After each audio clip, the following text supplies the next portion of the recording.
नमस्ते बच्चों, सुप्रभात। मैं मेवाड़ा मनोज, दीपदर्शन विद्या संकुल से संस्कृत विषयाध्यापक।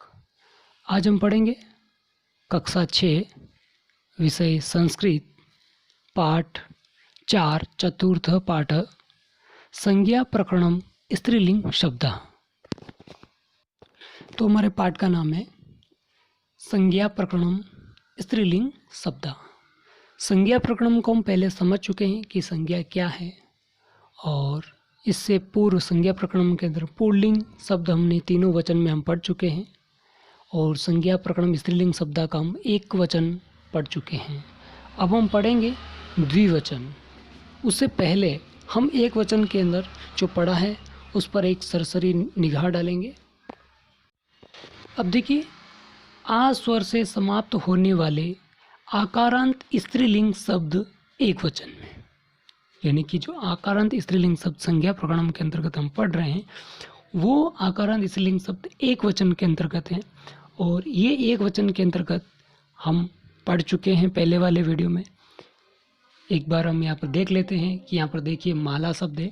अब देखिए माला एक वचन में है और आकारांत है, स्त्रीलिंग शब्द है।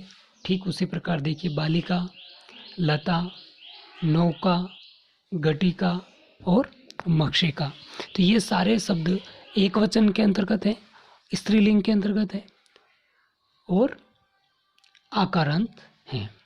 अब हम चलेंगे आकारांत स्त्रीलिंग शब्द के अंदर द्विवचन के अंदर। अब हम चल रहे हैं आकारांत स्वर से समाप्त होने वाले आकारांत स्त्रीलिंग शब्द द्विवचन के अंदर, यानी कि जो आ स्वर है उस आ स्वर से समाप्त होने वाले शब्द, लेकिन कौन से शब्द? आकारांत स्त्रीलिंग शब्द, और वो द्विवचन के अंदर। हम एक वचन पढ़ चुके हैं, अब हम द्विवचन के अंदर पढ़ रहे हैं। तो देखिए यहाँ पर पहला शब्द है माले। अब देखिए यहाँ पर चित्र में भी दे रखा है आपको, दो माला दिखाई दे रही हैं, यानी पर द्विवचन है। तो द्विवचन को हमने किस प्रकार से लिखा है? माले। ओके, दो माला है। दूसरा है बालिके। ओके, तो बालिके के अंदर भी देखिए आप, यहाँ पर दो चित्र दिखाई दे रहे हैं आपको। ओके, और जो द्विवचन के अंदर हम किस प्रकार से लिख रहे हैं?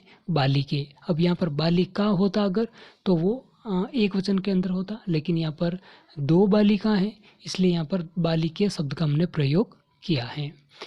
अगला देखिए, यहाँ पर देखिए दो बेल हैं, दो लताएं हैं, तो हम इसको दो लता को किस प्रकार से लिख रहे हैं? द्विवचन के अंदर लते।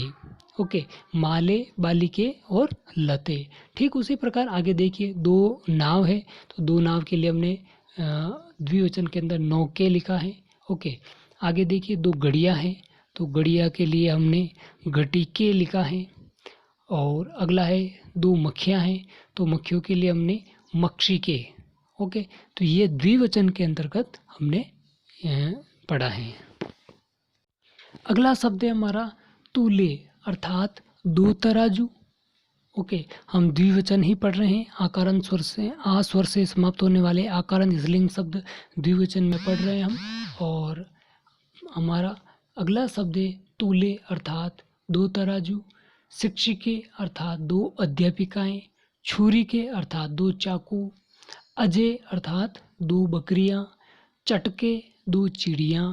पेटी के दो पेटियाँ। तो ये हुए हमारे आ स्वर से समाप्त होने वाले स्त्रीलिंग आकारांत द्विवचन के अंतर्गत। तो अब हम आकारांत स्त्रीलिंग एक वचन और द्विवचन पढ़ चुके हैं। अब हम पढ़ेंगे बहुवचन। अब देखिए, आ स्वर से समाप्त होने वाले आकारांत स्त्रीलिंग शब्द को हमने एक वचन और द्विवचन के अंतर्गत हम पढ़ चुके हैं।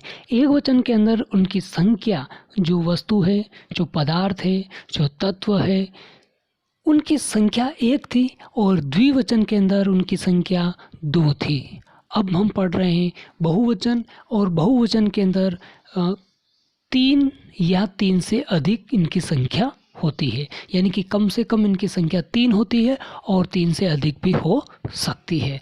तो अब हम पढ़ेंगे आ स्वर से समाप्त होने वाले आकारांत स्त्रीलिंग शब्द बहुवचन के अंदर। तो अब देखिए पहला शब्द है हमारा माला। अब देखिए एक वचन के और बहुवचन के अंदर अंतर देख लीजिए कि हम एक वचन के अंदर माला शब्द पढ़ा था, उसके अंदर विसर्ग नहीं लगा था। अब यहाँ पर आप देख सकते हैं माला शब्द के आगे विसर्ग लगा है, माला पढ़ते हैं हम इसको, और माला बहुवचन के अंतर्गत आता है। अब देखिए यहाँ पर देखिए माला, यहाँ पर इनकी संख्या आपको 4 दिखाई दे रही है, यानी कि 3 से अधिक है, अतः ये बहुवचन के अंतर्गत हुए हैं। और दूसरी चीज़ यहाँ पर देख सकते हैं आप कि यहाँ पर विसर्ग लगा हुआ है, तो एक वचन और बहुवचन के अंतर्गत ये बहुत ही महत्वपूर्ण अंतर है जो आप विसर्ग को लेकर के दिया गया है। यदि आप विसर्ग लगाना भूल जाते हो तो उसका वचन बदल जाएगा। तो यह आपको विशेष ध्यान रखना है कि विसर्ग कहाँ लगाना है और विसर्ग कहाँ नहीं लगाना है, तो ये आपको विशेष ध्यान रखना है। यहाँ पर देखिए माला यानी कि विसर्ग लगा है, अर्थात ये बहुवचन के अंतर्गत है। यहाँ पर मालाओं की संख्या कितनी है? 4 है, अर्थात बहुवचन है। उसी प्रकार आप अगला शब्द देख सकते हैं बालिकाः। यहाँ पर भी देखिए विसर्ग लगा हुआ है और बालिकाओं की संख्या कितनी है? 4 है, अर्थात 3 से अधिक है, अर्थात ये बहुवचन के अंतर्गत हुआ, इसलिए यहाँ पर बालिकाः यानी कि विसर्ग लगा है।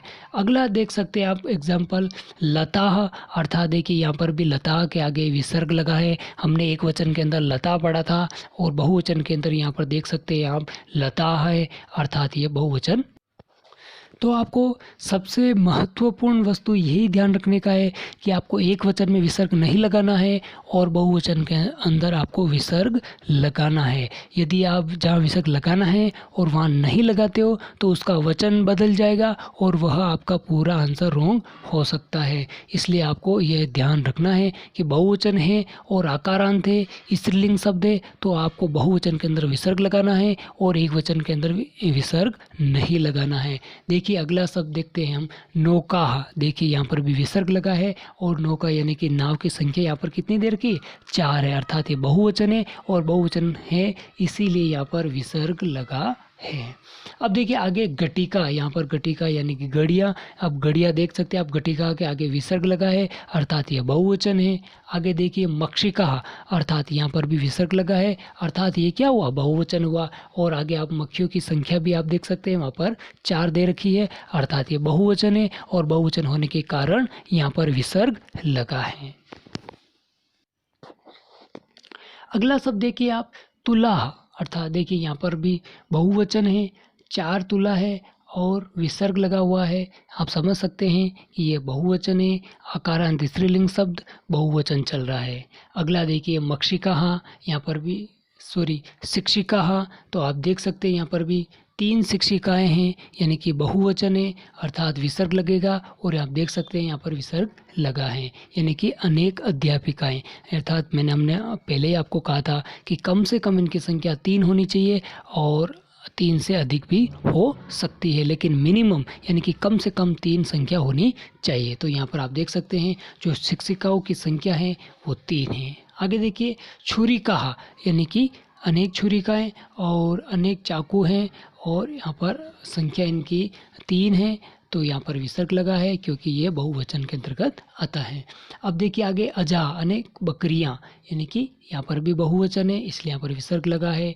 चटकाः, यहाँ पर देखिए बहुत सारी चिड़ियाँ हैं इसलिए यहाँ पर भी विसर्ग लगा है। ठीक उसी प्रकार आगे देखिए पेटिका, अर्थात यहाँ पर भी पेटियों की संख्या कितनी है? 4 है, यानी कि बहुवचन हुआ और बहुवचन होने के कारण यहाँ पर भी देखिए पेटिकाः यानी कि विसर्ग यहाँ पर भी लगा हुआ है। तो ये हुए हमारे आकारांत आ स्वर से समाप्त होने वाले स्त्रीलिंग शब्द आकारांत और एक वचन, द्विवचन और बहुवचन हम पढ़ चुके हैं।